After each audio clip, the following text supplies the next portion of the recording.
folks, welcome to our podcast series, Gender Troubles, where we discuss our lived realities in a gendered world. Women, children, queer folks, and men in varying degrees are all hurt by gender based violence. Join us as we try to figure out ways to fight this binary nightmare we call patriarchy. Content warning: this series will address power abuse, child and adult sexual abuse, queerphobia, infanticide, femicide, and other forms of gender based violence.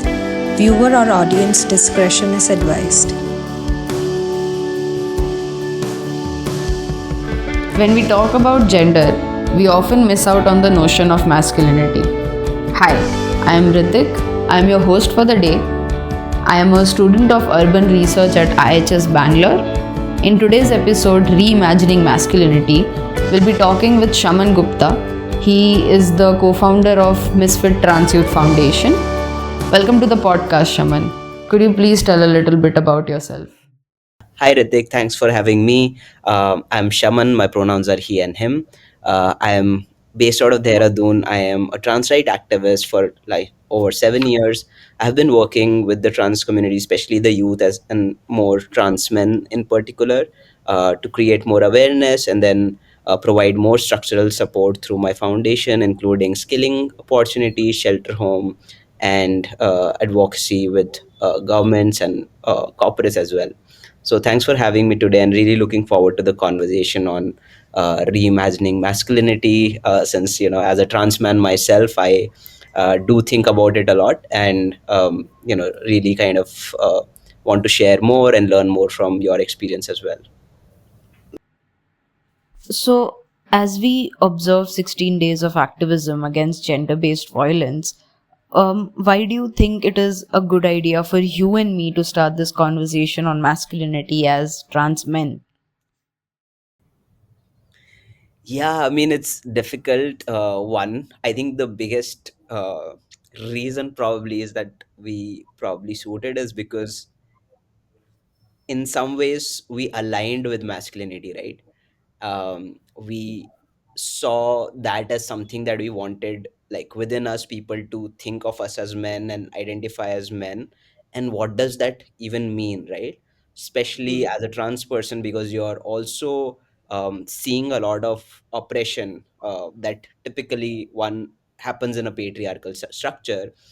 Then what is it about this masculinity or being called a man that is kind of inherently within my soul, asking me to do that, right? So that question, because I think trans men have asked themselves maybe much more time than cis men, because they have just assumed the role that they have been given, and even more than in fact cis women to a huge extent, of not being men haters, because then we basically are hating us ourselves, right?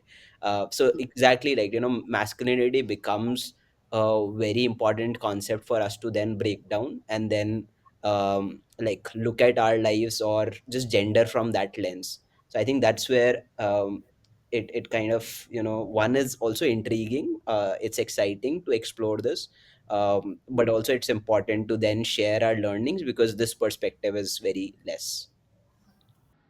My first question for you, Shaman, what do you think of the saying, not all men?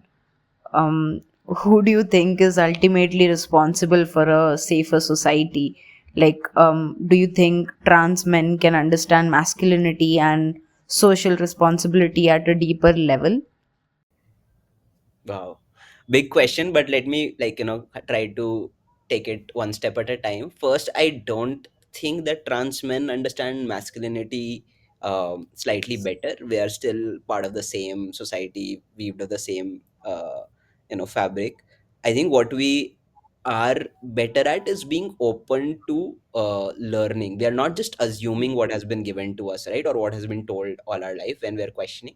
So we're more questioning in what's happening around us, around the idea of what is expected of like men or cis men, and the idea of, like, trying to defend yourselves or your masculinity or your goodness by saying not all men.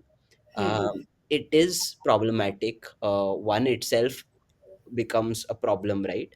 um, and I sometimes like think of it in this way, like, why? say for example, if I were talking to you about toxic work culture, right, like as men or women, whoever is around me, very rarely will you have somebody come up and say, oh no, but not all workplaces, right, not all Yeah. like managers are like that, because in some ways everybody to some extent has experienced that part of the culture. So when you're Hmm. saying not all men, you're first inherently saying that, hey, because I have not experienced this, I am hence going to talk about the goodness that I have seen, including my Yeah. own goodness. So like, because I am not part of that culture, so Hmm. for me to defend that, hey, I am not part of it, or the other people I have seen are not part of it, is more important than seeing the pain somebody is going through. So of Hmm. course it's true, like not all men. Of course it is like, not a factual statement that the other person is saying like 100% applies to everybody. But what in Hmm. that moment is important, or what the movement like is important, to then come and say, oh, but stop this movement because I am like currently, my feelings are more important. They are Yeah. getting hurt because I am being counted in that small, category of people who probably are the abusers or the harmers, right? Hmm. And even forget about like even feelings, right? Just go by the statistics. If Hmm. you are Yeah. empathetic, you should be like really shouting out and saying, what are men like, what is my Yeah. community that I am aligned with doing? Why are they like, and what can I do about it? Like, how do I start speaking to my friend, my father, my son, that this cannot be happening, instead of saying, oh, but not all men.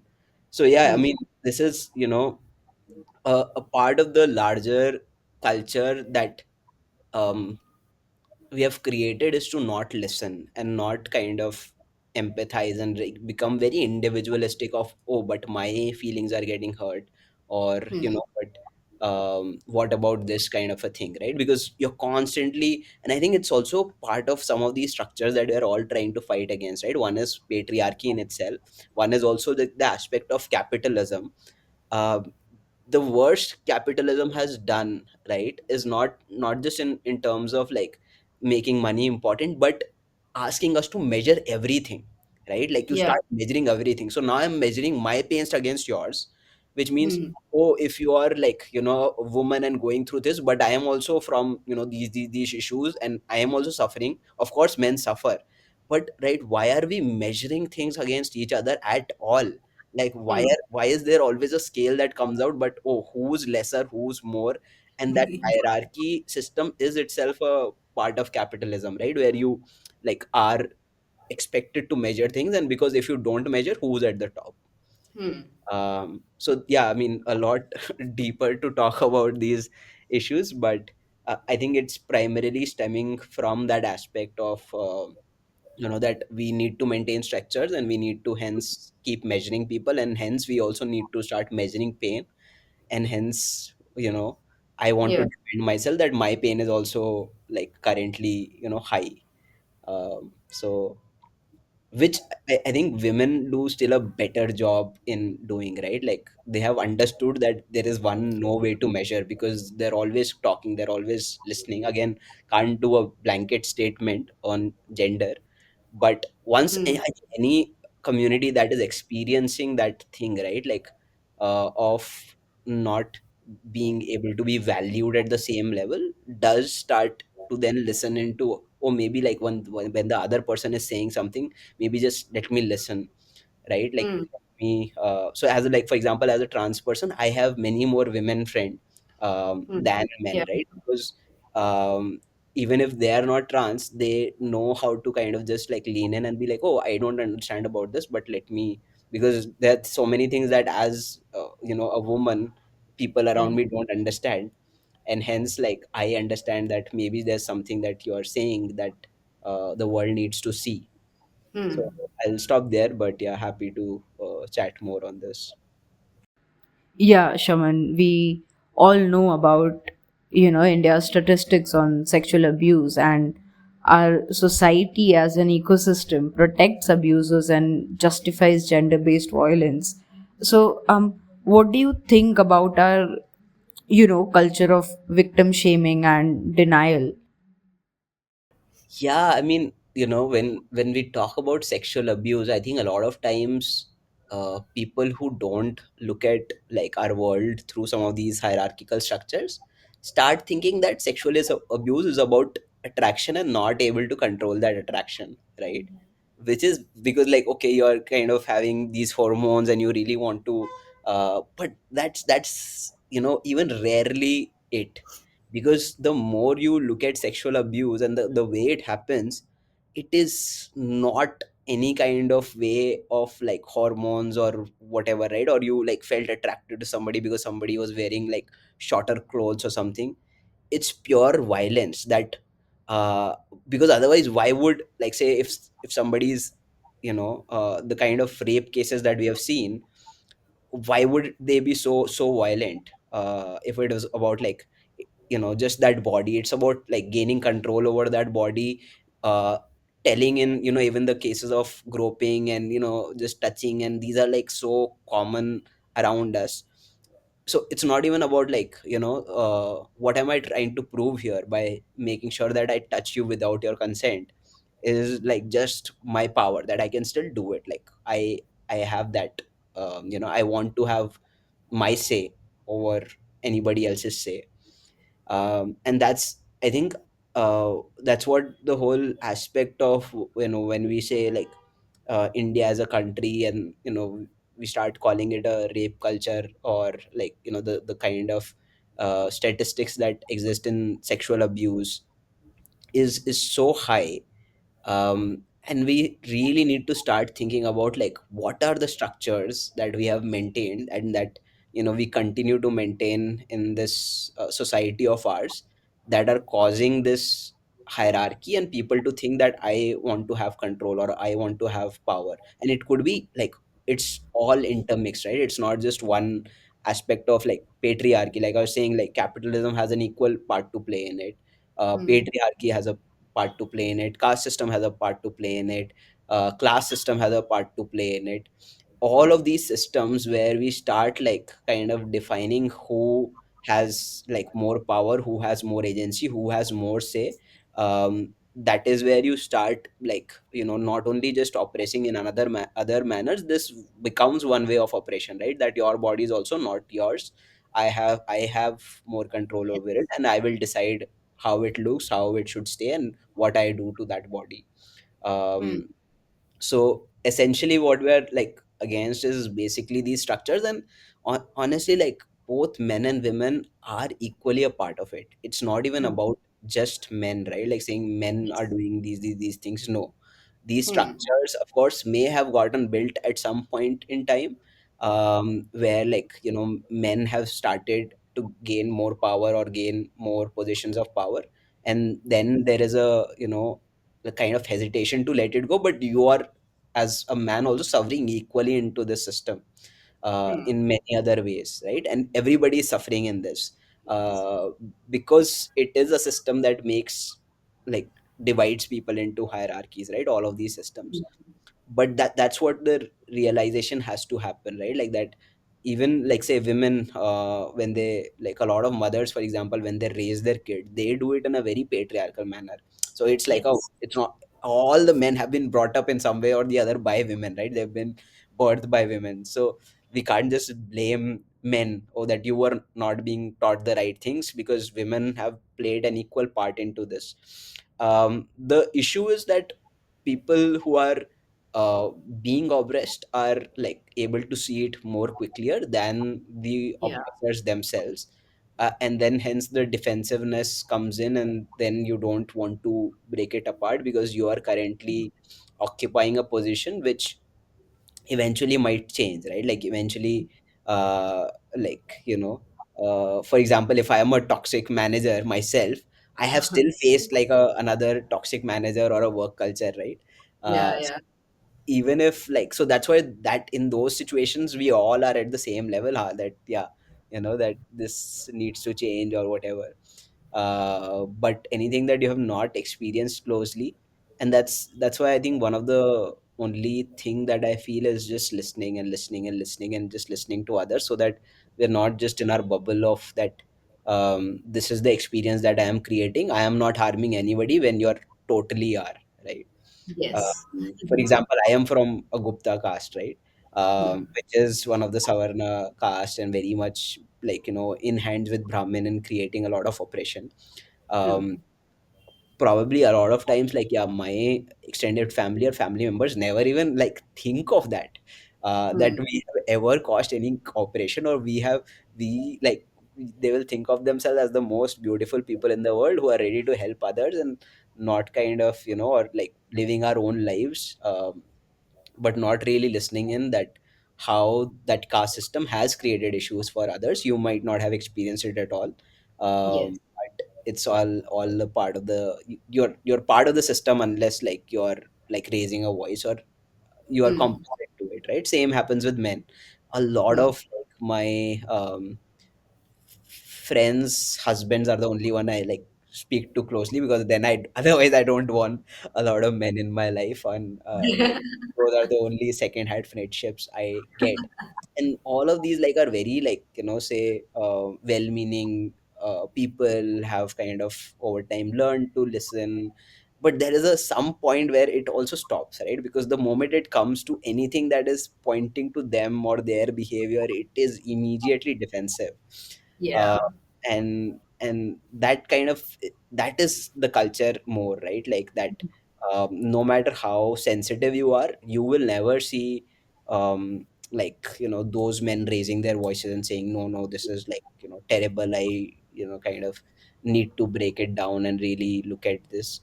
um and I think a lot of times same with women as well, again, who is like not experienced, but it's definitely like more men. And for again, like somebody like me who kind of has been part of like, say, girls hostel and stayed with girls, as well as like been part of like, boys hostel, and them not knowing that I'm a trans man, but like, mingling with them, knowing the kind of things that they're saying about women behind their back, Yeah. realizing that all of this is actually microaggression. Nobody is stopping them.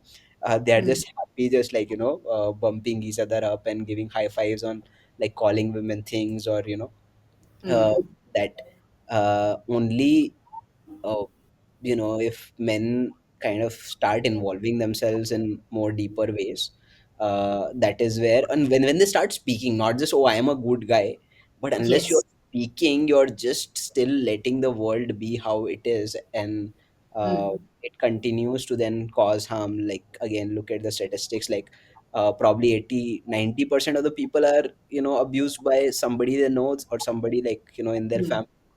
And Yes. look at that dynamic, right? What are we calling ourselves, even as a, oh, very cultured country, and we have these gods, and we have this beautiful culture and diversity, and when like the women of the country are not able to respect, and like our own families and friends are not able to respect. So yeah, it's Hmm. a sad state, but I think where kind of uh, there is good movement that needs to be built more. And I think we need to build our own movement in ourselves, like, not Hmm. adopting from West, because sometimes we again, like, this colonialism has made us look to the West and be like, okay, whatever these people are doing must be doing good. Like, look Hmm. at them, what is happening in US right now, what is happening in Europe, UK, um, side state. So we definitely like, because there are definitely good parts of our culture, right? The more I go out, the more I feel like, oh, India is so much better, India is so much better. uh, but like there's this dichotomy of like, why are we not kind of, one, either you're very fixed to that culture, that everything is great and everything is pure and everything, our mythology or whatever has told us that is the only way of being. Why can't we take the good parts and just like let go of the bad parts and start really kind of repairing ourselves, and like open your eyes and see the bad things that are there. uh, Yeah.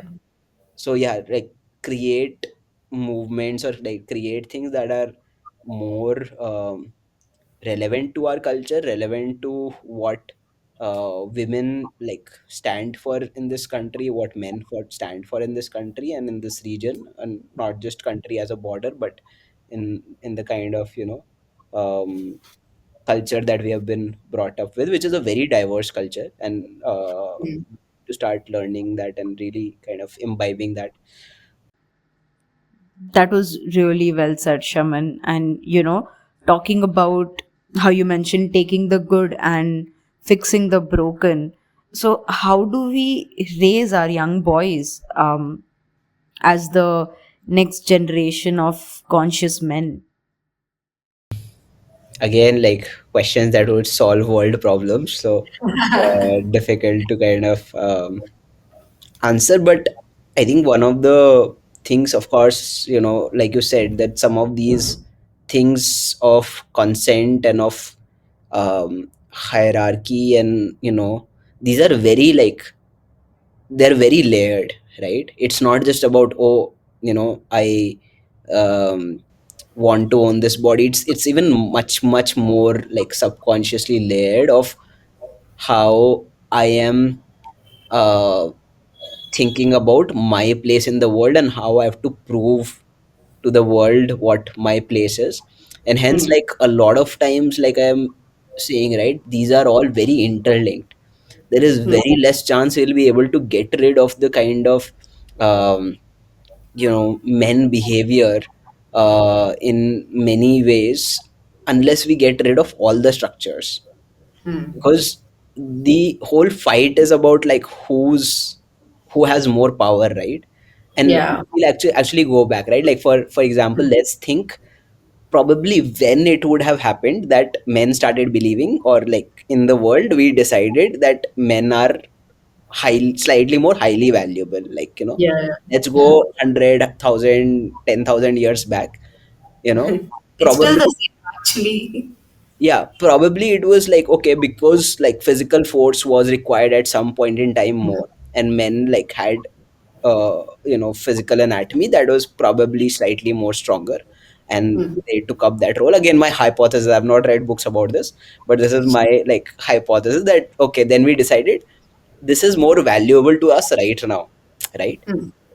Which is that if, and like now it continues, right? For example, in army, right, there are more men, less women, or sometimes women are not even there. Because if a man is there, we value strength. The person will be able to use the strength, win over the other person.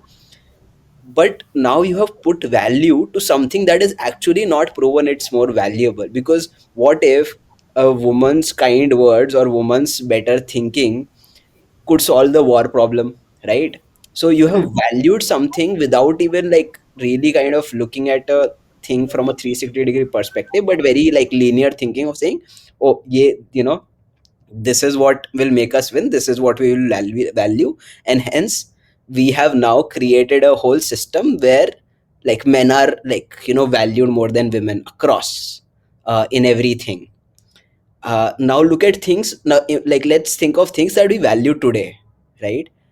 Maybe like I am in a company and I am hiring a person for the CEO who's like very intellectually sharp, and really can kind of do the Excel sheets. And on the other side there is like, say, somebody who's an artist, like just wants to draw or whatever.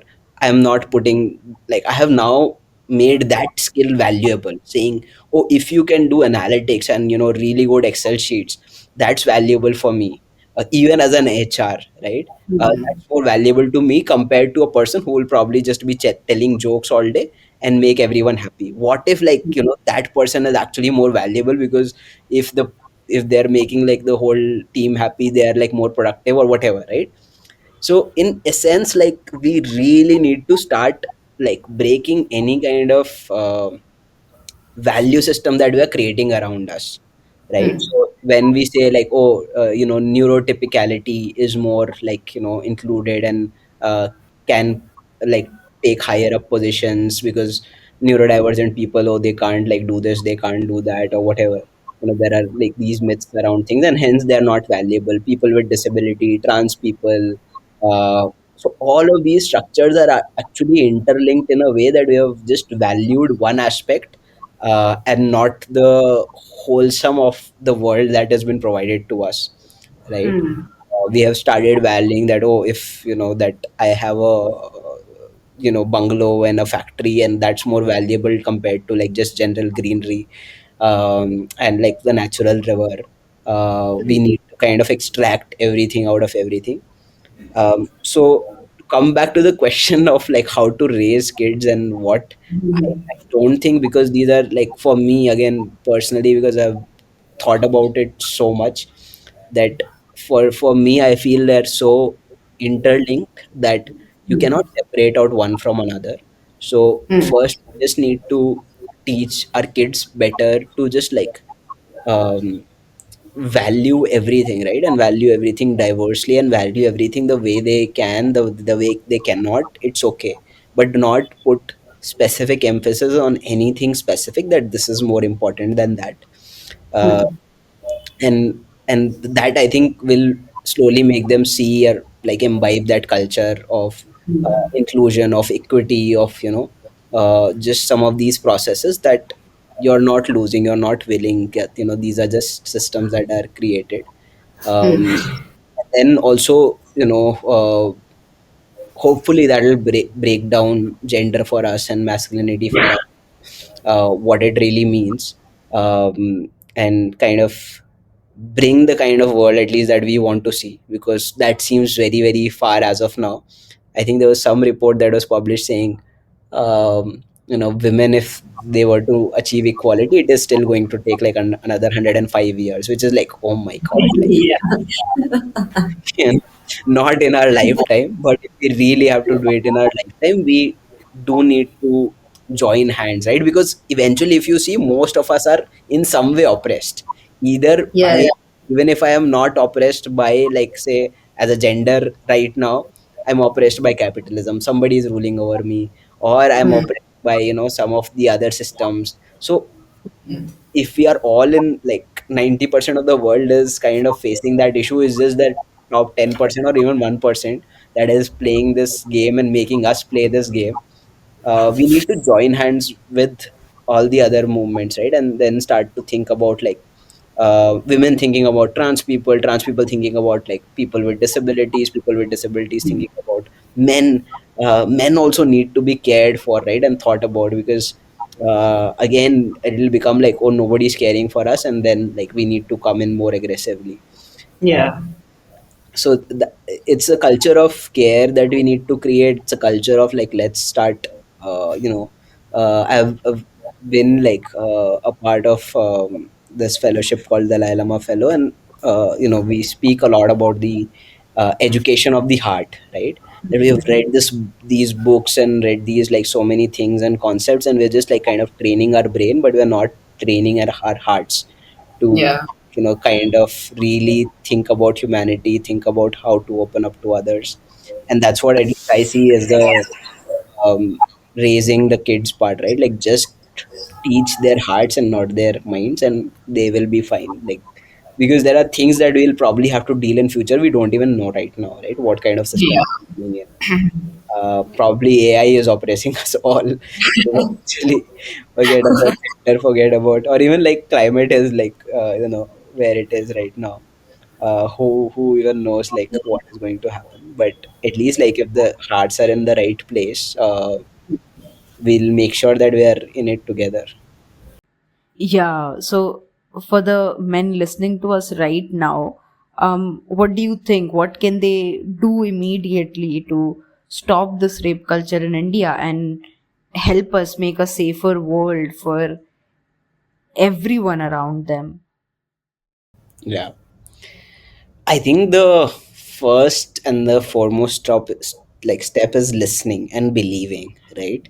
Right now, the defense makes it seem like that you're not kind of believing what the other person is experiencing. So even like if it's a small thing, right? Like, oh, like for a married girl, for example, telling their husband, saying, oh, I had to like shift my house and stay with you now, and this is not like, because these are the conversations that are happening in, like, around me, right? Like with my friends and their husbands. um yeah, just like, okay, you can't probably do anything about it, nobody's attacking you. Can you just listen and believe for the fact that yes, it is painful and it is something that should not be happening, than saying, oh, but what could have I done, this is the, you chose it or whatever, right?